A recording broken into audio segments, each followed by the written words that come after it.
سلام ومحبة لكل اللي بيشوفني وبيتابعني من أي مكان في الدنيا. ازيكم وعاملين ايه؟ يا رب كلكم تكونوا بخير. النهارده جايه لكم فيديو جديد. هنغير مع بعض الحيطة دي. من امتى انا وعداكم بيها؟ من زمان جدا. فحان الوقت يا جدعان، حان الوقت. فيلا بينا بقى، قبل ما يجوا اولادي عايزين نعملها. لا، هعمل بس الحيطه، ولو قدرت بقى اعمل حاجه بعد كده هنعملها مع بعض. هنشوف هنعمل ايه، زي كل فيديو هنشوف هنعمل ايه وهنوصل لفين، لان احنا وقتنا مش بايدينا.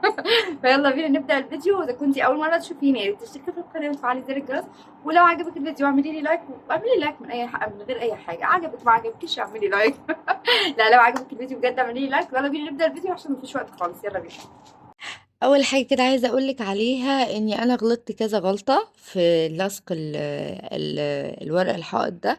فانا عايزاكي تاخدي بالك منها. انا حاولت على قد ما اقدر والله اختصر عشان الفيديو ما يبقاش مطول، يعني يطول عليكم كده ويزهقكم.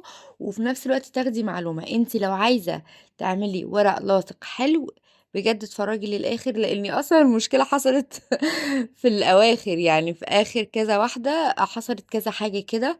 انا هوريها لك. اول حاجه احنا طبعا زقيت ال اسمه ايه ده، السرير. يا بنتي ركزي، لما من اولها مش عارفه تركزي. اول حاجه زقيت السرير، وبسم الله ما شاء الله على الكنوز اللي بنلاقيها تحت السرير. فلقيت حاجات كتير جدا.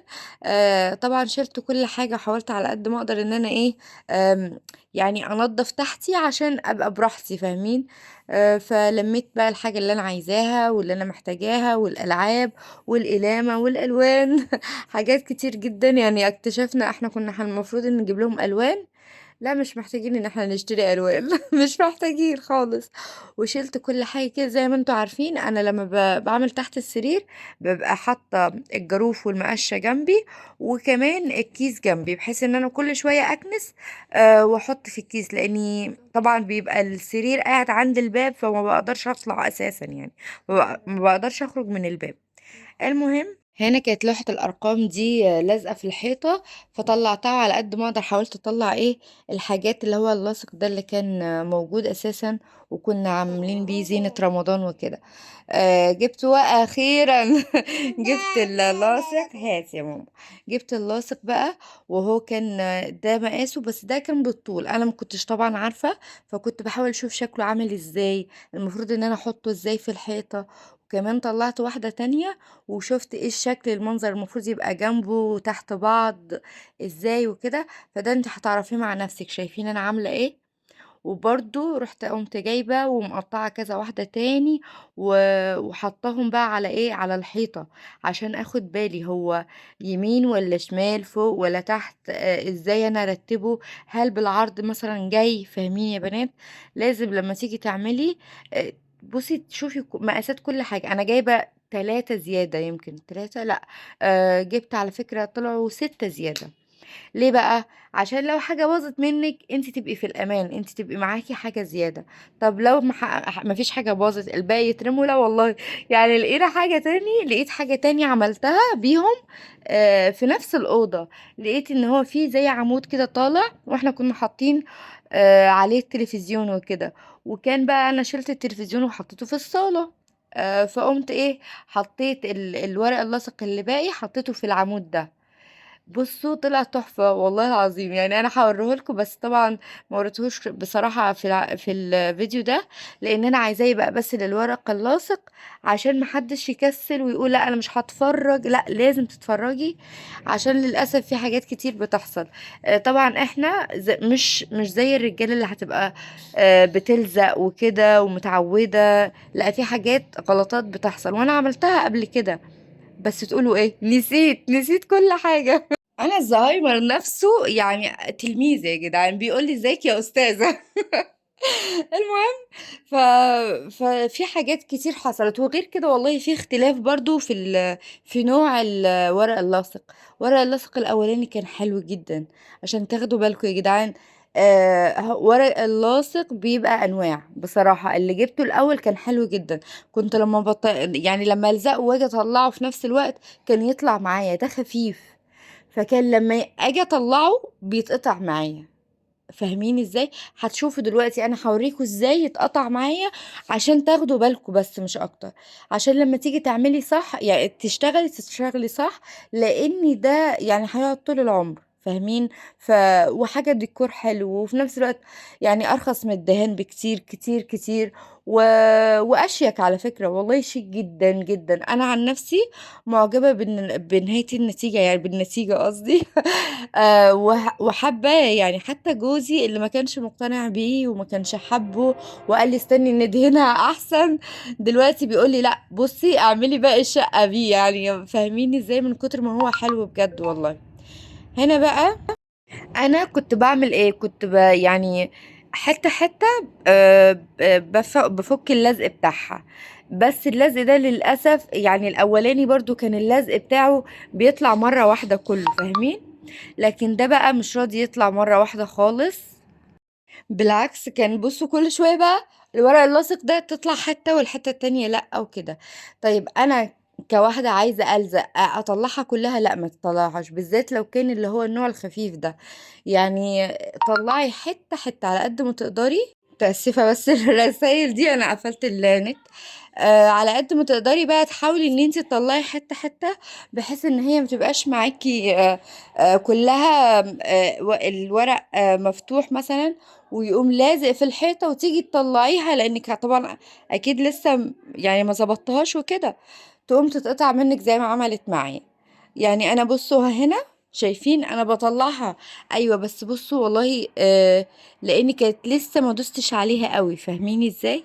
وكان في حتة على فكرة يعني في الجنب لسه اهو شايفين، فبرضو دي انقذتني شوية اللي هي ما خلتهاش تلزق، لان لو لزقت هي الحتة الاخيرة دي كنت خلاص هروح في داهية على طول. هنا بقى عملت حاجة بس جوزي يعني اداني فكرة احسن. انا قطعتها كده بس قطعتها من فوق الوش الاسود ده، بحيث ان لما جوزي يجي يقوم مطلع الوش. انا مش عارفة ازاي ما طلعتهوش. انا المرة اللي عدت كنت بطلع الوشاش دي بتاعة الاكباس وعادي، المرة دي نسيت، يعني انا اللي نسيت. المهم بس جوزي عملها، يعني لما جه طلعها وعملها وطلعت الحمد لله حلوة. انا عملتها شوية زيادة بحيث لما يجي يطلع الوش ويقوم كابسه تاني في الحيطة، تبقى كأنها تحت يعني الورق اللاصق تحت الاكباس، فاهمين ازاي؟ جوزي بقى لما جه عمل ايه، طلع كل حاجة، يعني هتشوفوا برضو معايا في اخر الفيديو في كوبسين تاني في الحيطة في الجنب التاني، فهو قام مطلعها كلها، فبقي الشكل بجد تحفة. يعني هو طبعا فكرته هو احسن. وكمان اللي فوق دي انا مرضتش اقرب عليها بتاعت الكهرباء لاني معرفتش، والحمد لله ان انا معرفتش يعني. استنيت جوزي. انا ايه قلت ايه، انا قلت هطلعها هشدها يعني، بس خفت مش عارفه ليه خفت. المهم هو جوزي قال لي، بقول له يعني انا كنت هشد دي السلكه دي كانت عادي يعني ولا ايه؟ راح قال لي لا عادي جدا ما فيش اي حاجه، وكل ما في الموضوع انك هتنشفي وتموتي مش اكتر. شفت الرومانسيه؟ يا سلام، كل يوم من ده انا وجوزي والله على طول مشبعني برومانسيته الحلوه دي. بس المهم يعني الحمد لله انا ما طلعتهاش. انا كنت حاسه والله مش عارفه ليه حاسه ان الحته دي مكهربه يا جدعان، فانا مش هقرب عليها، فسبتها له كده وقلت لما يجي بس خدت المقاس زي ما انتوا شفتوا في الاول، عشان انا يعني كنت بكلمكم في حاجه تانية فما عرفتش اقول لكم. لزقت الجزء اللي من فوق عشان اخد المقاس كويس، وسبت الجزء اللي من تحت. المهم هنا بقى كان الجنب التاني، بصوا بقى شفتوا انا هنا طلعتها كلها. الأزمة فين بقى هنا أو المشكلة فين؟